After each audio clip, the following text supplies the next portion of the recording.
están filmando la ciudad donde nací, en 1952, o sea, en Valparaíso. Y viví en Chile hasta mis 21 años.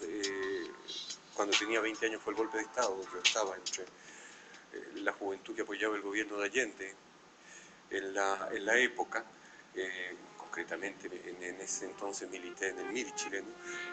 Y tuve que partir como exilado en agosto del 74, o sea, casi un año después del golpe de Estado. Solo acribillando de balazos podrán impedir la voluntad de hacer sigue el programa del pueblo. En Chile de Allende había muchos exilados de otros países latinos, muchos uruguayos, muchos brasileños, bolivianos después de agosto del 71, algunos argentinos, centroamericanos, en fin. Y en la universidad hice muy buenas amistades con algunos de ellos, y cuando salí de urgencia, digamos, a Perú. Y gracias a amigos brasileños que habían sido exilados en Chile, que estaban en Bélgica, se las arreglaron para hacernos llegar de Perú, donde no podía quedarme, los chilenos no podían residir en Perú entonces. Y fue así como llegué a Bélgica en octubre de 1974.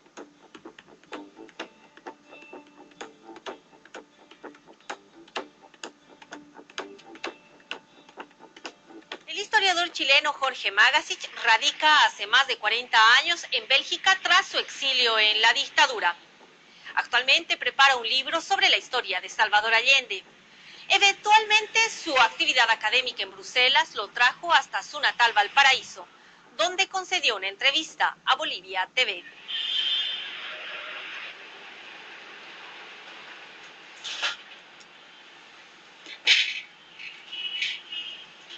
Años más tarde, bueno, hice la maestría y hice mi tesis doctoral en Bélgica, que se tiene que ver con un problema de política chilena. Mi tesis está publicada en francés, pero también en español bajo el título Los que dijeron no, que es la historia de los militares, particularmente de los marinos, o sea, en Valparaíso, que se negaron a participar en el golpe de Estado. Que es una historia, es una tesis de 900 páginas porque tiene muchos capítulos, o sea, se describe la vida en las Fuerzas Armadas chilenas, particularmente en la Marina, la gestación del golpe de Estado en la Marina, este golpe de Estado que es detectado por la tropa de la Marina, que era más bien allendista. Si la oficialidad de la Marina era, y me temo que sigue siendo muy derechista, la tropa era más bien, se asimilaba a su sector social, o sea, a los obreros especializados. Y ellos ven en el fondo un montaje, un golpe de Estado que se está preparando, y hubo un intento fuerte de oposición al golpe de Estado en la Marina. Fueron arrestados antes del golpe. Los primeros torturados de esta historia fueron los marinos, en un lugar que no está muy lejano a donde estamos ahora. Y es toda una historia que además tiene un capítulo jurídico, porque ellos estaban defendiendo el gobierno legítimo. Y en el fondo, quienes subvertían el orden eran los golpistas. Entonces, jurídicamente es un proceso muy interesante. Se reunieron con dirigentes políticos, jefes de partidos políticos, y muchos años más tarde, con esto hablo de casi 20 años más tarde, el dirigente de uno de esos partidos políticos del MAPU, o sea, que era Óscar Guillermo Garretón, ganó el proceso contra la Armada. Ellos lo acusaban de sedición y motín, pero él demostró que no hubo sedición y motín. Reunirse con marinos que quieren denunciar un complot contra el gobierno legítimo no es sedición y motín, al contrario.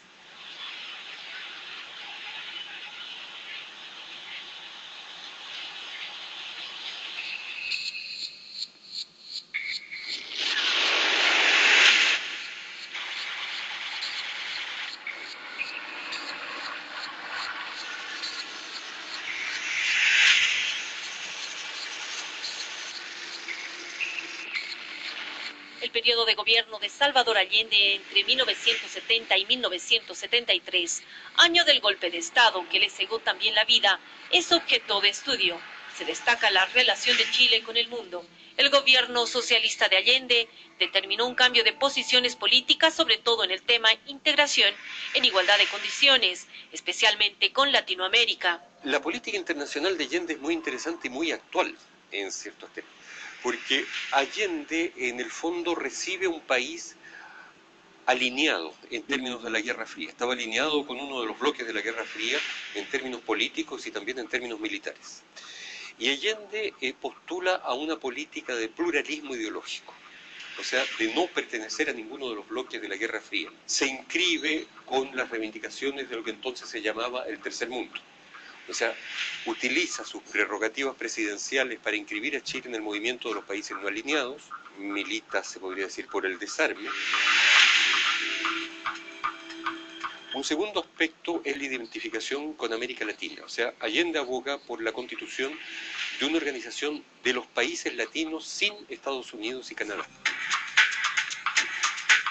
Un tercer aspecto es que Allende le da particular importancia al pacto andino que existía en esa época. Y el cuarto aspecto para Allende era una relación, yo diría, muy esmerada por los tres vecinos de Chile.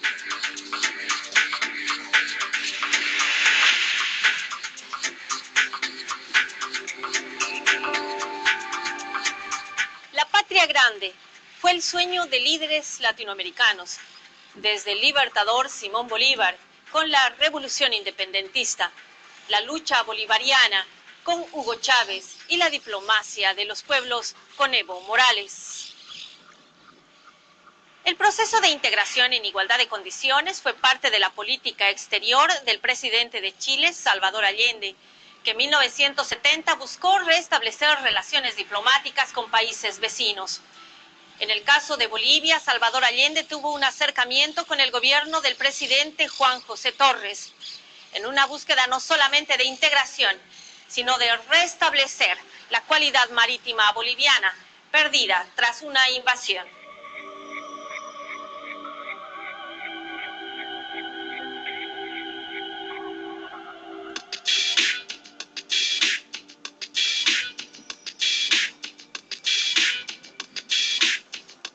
Con Bolivia no habían relaciones diplomáticas. La política de Allende fue primero restablecerlas, y era un elemento muy importante para él. En este Volodya Teitelbaum insiste que le daba el restablecimiento de relaciones, era un elemento de primera importancia en su política nacional. Y para eso aceptó una negociación inicial donde se comprendía el reencuentro entre Bolivia y el mar, o sea, el restablecimiento de la condición marítima de Bolivia.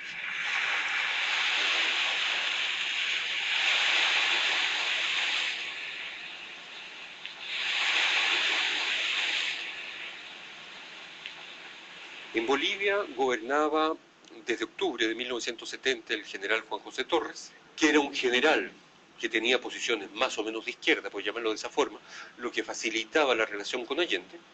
Allende desde el comienzo anuncia su voluntad de buscar el restablecimiento de las relaciones diplomáticas entre Chile y Bolivia y todo tipo de intercambios entre los países. Él considera que es una anomalía que no existan relaciones, dice, cuando ambos pueblos las quieren.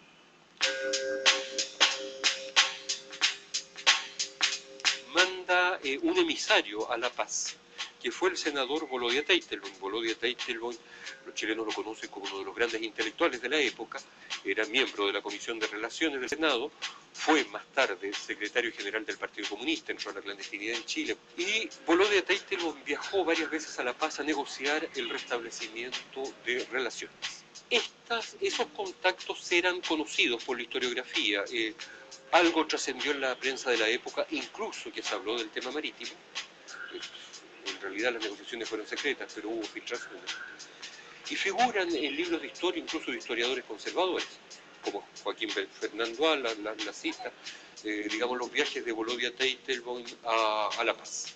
Lo que se desconocía hasta cierto punto era el contenido de aquellas negociaciones, al menos por la parte chilena.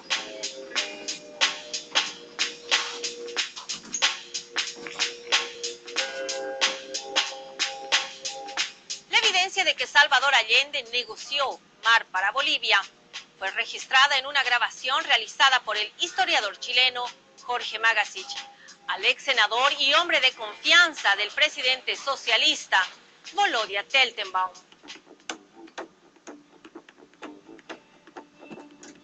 Yo conocí personalmente a Volodya Teitelbaum cuando él fue a Bélgica, donde yo resido, a presentar una traducción al francés de una biografía de Pablo Neruda, del poeta Pablo Neruda, a quien conoció muy bien, fueron muy próximos ambos.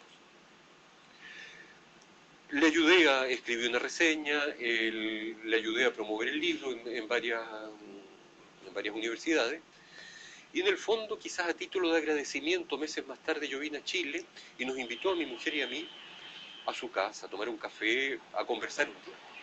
Y tuve el buen reflejo, se los aconsejo a todos los estudiantes de historia y de periodismo, de colocar una grabadora sobre la mesa. Le pedí la autorización, por supuesto, y me dijo, por supuesto, puede ser.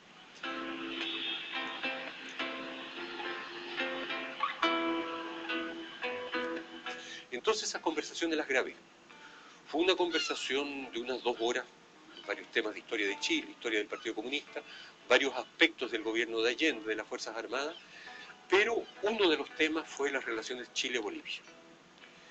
Y en ese tema, Teittel no dice, pero eso lo conozco muy bien, porque fui yo no sabía que había sido él hasta entonces, quien fue a La Paz a negociar el restablecimiento de relaciones. Salvador Allende me envió a mí para conversar con el presidente de Bolivia, que era General Torres. Él me recibió en el Palacio Quemado, sostuve varias conferencias con él, con su ministro de Relaciones entonces, y había mucho interés en poder establecer una solución. Claro, la discusión era, bueno, la salida al mar. Y efectivamente explica que se reunió con Juan José Torres y su ministro de Relaciones, y por supuesto que en Bolivia le dicen, nosotros también queremos restablecer relaciones, pero queremos salida al mar. Él consulta esto con Allende, y Allende acepta negociar sobre el tema. Y se negoció la forma de cómo podía ser, que son las soluciones tradicionales, o sea, un corredor, un pequeño puerto al norte de Arica, además de las facilidades aduaneras que tiene Bolivia en varios puertos chilenos, y en el fondo estuvieron sobre la mesa estos temas. Esto no fue dado a conocer a la opinión pública. La presencia de Teitelbaum en Bolivia sí, pero no el contenido de estas negociaciones. Incluso se había pensado en la posibilidad de establecer una especie de corredor al norte de Bolivia, entre la frontera peruana, al norte de Arica. Es una superficie, digamos, pequeña, relativamente pequeña, de unos cuantos kilómetros, pero de todas maneras se podía establecer una especie de corredor que permitiera la salida de Bolivia al mar, donde Bolivia pudiera tener, digamos, una especie de pequeño puerto, una cosa así. Aparte de ventaja y desde el punto de vista portuario en Arica, en Iquique, en Antofagasta, por todo el norte. El gran problema era el ejército. Siempre ha sido así. Aunque algunos altos oficiales chilenos estaban al tanto, como el comandante en jefe del ejército, el general Prats, fue informado, él piensa, de estas negociaciones, pero no fueron públicas y nunca lo fueron porque en Bolivia fue derrocado el gobierno de Juan José Torres, en agosto, de 1971. Había dentro del ejército chileno y dentro también de la academia de guerra, etc., estudio muy sesudo, porque estamos en el año 1971, digamos, porque dentro de 8 años se iba a cumplir un siglo de la guerra con el Perú y Bolivia. Y la tesis era de que necesariamente el Perú y también luego Bolivia intentarían la recuperación de los territorios perdidos, porque si se dejaba pasar más de un siglo ya existiría una especie de prescripción histórica, y que por lo tanto ellos se preparaban para intervenir, para hacer la guerra, Perú y Bolivia. Bueno, Allende mandó a otra gente a hablar con Velasco Alvarado, etc. No había nada de eso. Pero la tesis chilena era esa, es decir, de un grupo de generales era ese. Y yo se lo di a varios de ellos también. Y es que tampoco el corredor de Bolivia no se planteó en forma oficial, porque eso significaba, en la situación del gobierno de Allende, un paso muy delicado, ¿no? Porque eso podía ser, digamos, el estallido, la justificación del golpe.